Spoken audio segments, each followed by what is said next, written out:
Brisbane in eastern Australia faced a powerful and fast-moving storm system on Monday afternoon as a line of dangerous supercells swept across the southeast corner of Queensland. Thick clouds swallowed the skyline, and the first waves of rain and hail moved rapidly across the region. What began as a darkening horizon quickly escalated into one of the most damaging weather outbreaks the city had seen in recent years. Hailstones measuring nearly 12 centimeters struck neighborhoods from Gumdale to Logan, shattering windows and denting vehicles as the storm pushed northward. Within hours, more than 120,000 homes lost electricity across a stretch from the Gold Coast to the Sunshine Coast. Communities in Ipswich and Moreton Bay were among the hardest hit as the electrical network failed under the impact of hail, wind, and falling trees. The storm intensified while moving through the metropolitan area, with repeated waves of large hail and heavy rain. Brisbane disappeared under a low, dense ceiling of cloud, and residents reported a rapid drop in visibility as the supercells advanced. Wind gusts reached extreme force. At Brisbane Airport, sensors recorded gusts above 100 kilometers per hour shortly after 3 in the afternoon. At Amberley, a similar reading appeared only minutes earlier.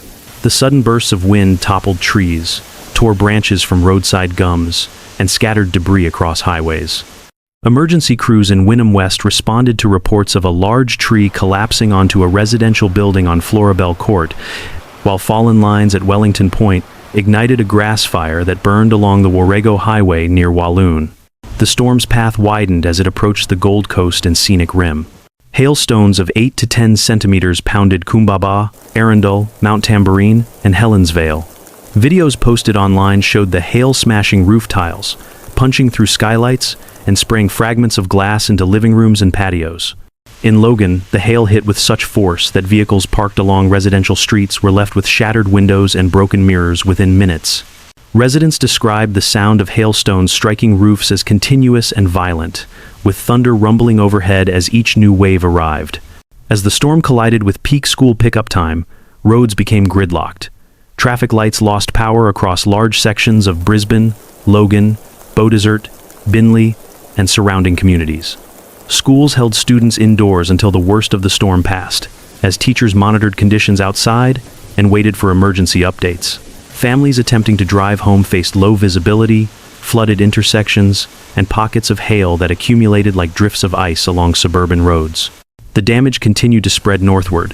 At Canungra, hailstones around 6 centimeters were observed, while Loganholme reported stones closer to 10.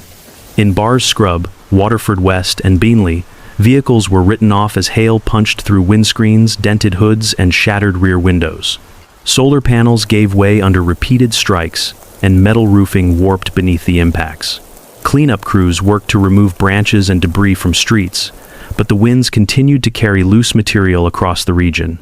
Energex confirmed that more than 12,000 customers remained without power through Monday afternoon, with additional outages deepening across Brisbane, Ipswich, and Red Bank Plains. By evening, more than 66,000 homes across the southeast were without electricity. On the Gold Coast, the number of affected properties surpassed 112,000. The electrical infrastructure sustained major damage from falling trees, hail, and high wind. Many homes remained without power for extended periods, as crews attempted to restore lines that had been taken down repeatedly during the event. At Brisbane Airport, operations came to a complete halt as lightning moved within a 10-kilometer radius. Ground staff were ordered off the tarmac, and arriving aircraft entered holding patterns while waiting for clearance to land. Although no flights were canceled, delays rippled across the schedule as the storm hovered near the airport. Strong winds continued to shake terminal windows while hail peppered the runways and surrounding areas. By mid-afternoon, the Bureau of Meteorology expanded severe storm warnings from the New South Wales border up to Maroochydore on the Sunshine Coast. Forecasters noted a cluster of dangerous supercells forming between Logan and Rathdowney, moving toward the north and northeast. These storms carried a high risk of large hail, destructive winds, heavy rainfall, and frequent lightning. Authorities urged residents to seek shelter immediately and avoid travel until conditions improved. As the system progressed toward Gympie and the northern Sunshine Coast, further reports of giant hail emerged. At Ferny Hills and Alexandra Hills, stones measuring around 10 centimeters were observed. At the Gap, hailstones near 8 centimeters fell in the early afternoon, coating backyards and driveways with ice. Birkdale recorded stones around 7 centimeters, while Cornubia reported additional bursts of hail between 5 and 8 centimeters. Each new wave of storms pushed deeper into coastal and inland towns as the supercells continued to expand. Wind gusts climbed once again later in the day. At Maroochydore, a gust near 100 kilometers per hour was recorded shortly before 4 in the afternoon. In multiple suburbs, the combination of wind and hail stripped foliage from trees, exposed rooftops, and damaged fences. Emergency crews struggled to keep pace with incoming calls, prioritizing incidents involving downed power lines and blocked roads. Alongside the severe thunderstorms, a separate heatwave warning was issued for northern and central Queensland. Meteorologists projected maximum temperatures climbing into the low to mid-40s in western and central regions, with nighttime minimums remaining in the mid to high 20s. The heatwave warning extended from the peninsula and Gulf country through the northern goldfields, upper Flinders, north tropical coast, tablelands, Herbert, lower Burdekin, and inland districts. Additional severe warnings covered Capricornia, the Central Highlands and Coalfields, the Central West, Maranoa and Warrego, the Darling Downs, the Granite Belt, and the Wide Bay region. The Bureau of Meteorology stated that severe to extreme heatwave conditions were expected to intensify over the coming days, expanding eastward and covering most of Queensland by early the following week. Residents across the affected areas were urged to remain in cool shelters, such as homes, libraries, community centers, or shopping centers. Officials advised checking on vulnerable neighbors, staying hydrated, and avoiding outdoor activity during the hottest periods.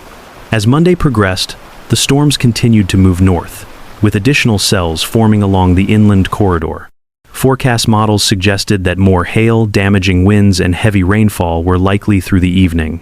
The combined threat of destructive storms and extreme heat created a challenging and dangerous environment for millions of residents across the state. Authorities emphasized that conditions could change rapidly. Water levels in flood-prone areas could rise without warning, and fallen debris could obstruct emergency routes. With the risk of further supercells overnight, officials urged the public to monitor updates from the Bureau of Meteorology and follow all safety instructions.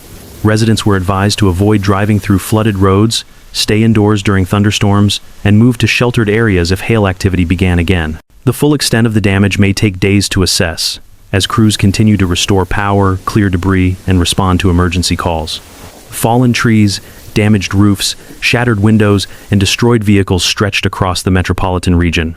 The storm marked one of the most intense hail events to strike southeast Queensland in years, and recovery efforts were expected to extend well beyond the initial impact zone. The situation remained fluid into the evening, with warnings still active for large portions of the southeast. Officials stressed that residents should stay alert, avoid unnecessary travel, and keep track of evolving weather conditions. Further storms could redevelop as atmospheric instability persisted across the region, and the heat wave added an additional layer of concern. More updates were expected as emergency crews and meteorological agencies monitored conditions through the night.